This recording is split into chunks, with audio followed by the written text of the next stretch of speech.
Good morning, Ray. Thank you for coming. Please help yourself to breakfast. Sponsored announcement this morning. We welcome back Jacob Leibowitz, and in honor of his being back, we have everybody's welcome to take breakfast this morning. Just an interesting thought. The Torah says, "Vayas Calev es Am el Moshe." Call silence the people regarding Moshe. Imagine the scene. The spies come back. They give their report. There's chaos. There's screaming and yelling in the camp. And Calev gets up there and he silences the people. What happened? So he gets up and he says, "You know what Ben Amram's done for us?"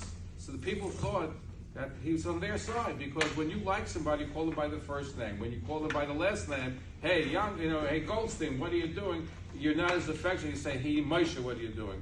So when he gets up and he said, "You know what Ben, the son of Am did for us?" So the crowd got silenced. They were screaming and yelling. There was this Rashi quotes the Medrash.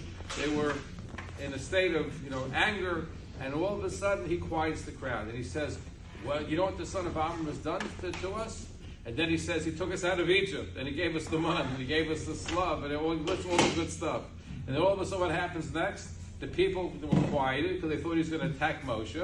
And then all of a sudden they got back, and it's even worse than it was before. They're even angry because here's somebody they thought was part of their team, and now he's really on the other side.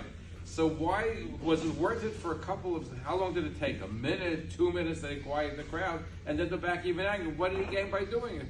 So the Muslims and others say there was something to be gained. Because when you're angry, you lose control of yourself. And when you're angry, if you give yourself a pause, the anger will dissipate. Now, a few minutes is still something. If it's longer, it will take even more so. They say about the Alter Slabatka, one of the great Muslims, used to own a special coat. Whenever he got about to get angry, he got annoyed, he put on the coat. By the time he put on the coat, his anger dissipated little by little. Rabbi Lopian would never rebuke his children when he did something wrong, because as long as he felt angry, he didn't rebuke his children. One time it took him 2 weeks before he was able to rebuke his children, because the anger was with him. But the best story is about a chassid named Rabbi Michal, and he had a wonderful set of tefillin that was from his father, who was a chashiv, a Rabbi, with many chassidim, and he had many offers to buy this special pair of tefillin. He gave them all up. His wife begged him, "We have no food in the house. Sell the tefillin so we can put money and food on the table." He wouldn't listen. One year there was a shortage of esrog in the town, and he usually had his own lulav and esrog. This year he wasn't getting his own esrog. He sold his special pair of tefillin in order to have an esrog. His wife was furious. "You're a sadist. You don't give money to your starving wife and children. You're buying an esrog." She took the esrog, bit off the pitum, and made it puzzle. She disqualified. So Michal was terribly shocked. He was at a loss. He doesn't have his tefillin. He doesn't have an esrog. What's going on? But he said, "You know what?" He looked up and he said, "Hashem, tefillin I don't have anymore.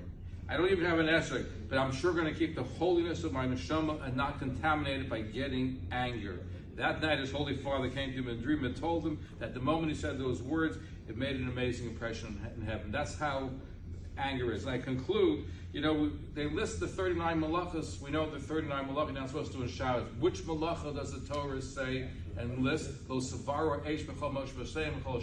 light a fire in your home on Shabbos. So we typically say you don't put on electricity, you don't light the candles, etc. However, according to the Bali Musar and the Zohar, it's what they're really referring to is you shouldn't bring anger, fire, temper, lose your temper on Shabbos. That's what Torah says. The fire of temper you shouldn't kindle on Shabbos because people are home together. There's more of a chance for fighting, for machlokas on Shabbos. So lo savar eish, make sure you don't light the fires of anger, temper on Shabbos. That's what really we learn. We must do everything the Muslims say to avoid anger. Have a wonderful day.